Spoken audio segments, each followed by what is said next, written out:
In a city full of lights and hurry, where people walked staring at their phones and not at each other's faces, lived a boy named Daniel, only 11 years old, with a heart larger than his dreams. Every day, after leaving school, he passed a corner where an old, dirty and tired man sat on a piece of cardboard asking for coins. Nobody knew his name. Everyone simply called him the beggar of the bridge. At first, Daniel looked at him with curiosity, as if that man were a character from one of his stories.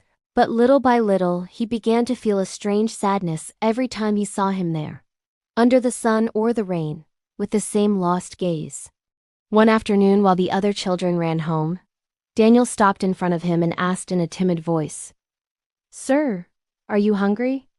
The beggar looked at him surprised, as if he never expected someone so small to speak to him. "A little, son," he answered with a broken smile. Daniel pulled from his backpack the sandwich his mother had prepared and offered it without hesitation. The man accepted it with trembling hands and said, "God bless you, little one." That simple phrase lit something inside the boy's heart. From that day on, Daniel began bringing him food every day, sometimes bread with cheese, other times an apple or a piece of cake. It wasn't much, but the beggar always smiled and said it was a feast. Weeks passed, and the boy began to wonder who that man really was. One day, while he ate, Daniel sat next to him and asked his name. "My name is Julian," he said in a low voice. "Years ago I had a family, a son like you, but I lost everything because of my mistakes." Daniel listened without fully understanding, but he felt a deep sorrow. From then on, he not only brought him food, but stayed to talk, listening to his stories. Tales of a past full of music, work, and love, and of a present empty of all of it.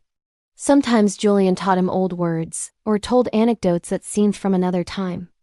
One winter day, Daniel came with a red scarf that his mother had knitted and put it on the beggar without saying anything. "I don't want you to be cold," he said simply. Julian cried silently, unable to believe that anyone still cared for him. The days went on and something began to change. The people of the neighborhood, seeing the boy talking and laughing with the beggar, began to stop too. A woman left a thermos of coffee, a man offered an old jacket, another gave coins. What had once been just a shadow on the street became a known face. Without realizing it, Daniel had awakened the compassion of everyone. But the story didn't end there. One rainy morning, Daniel came running with hot soup, but Julian was not there. The cardboard was soaked, and only the red scarf remained.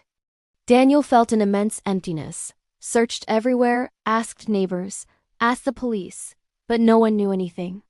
Days passed and the boy stopped eating, his smile faded away.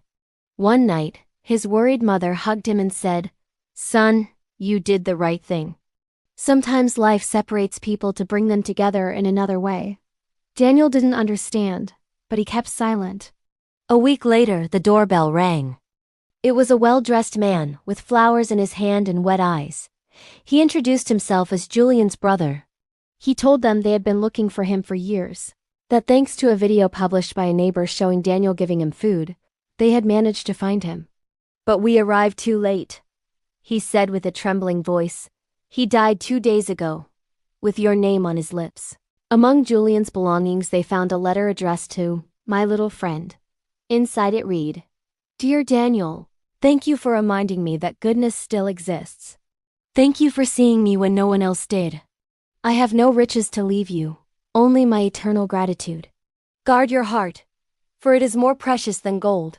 The man, with tears in his eyes, also handed him an envelope with money and a note. "My brother wanted this to be for you, for your future." Daniel took it without saying a word, but that night, instead of joy, he felt a mixture of sadness and peace.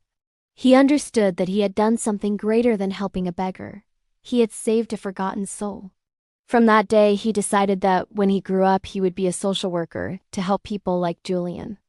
Years later, now an adult, Daniel founded a shelter called Red Scarf, where every homeless person found food, shelter, and a story to be heard. At the entrance, he hung a picture with an old photo, an 11-year-old boy and a bearded man smiling together. Below, a handwritten phrase read, "A gesture can change a life, but a pure heart can change the world."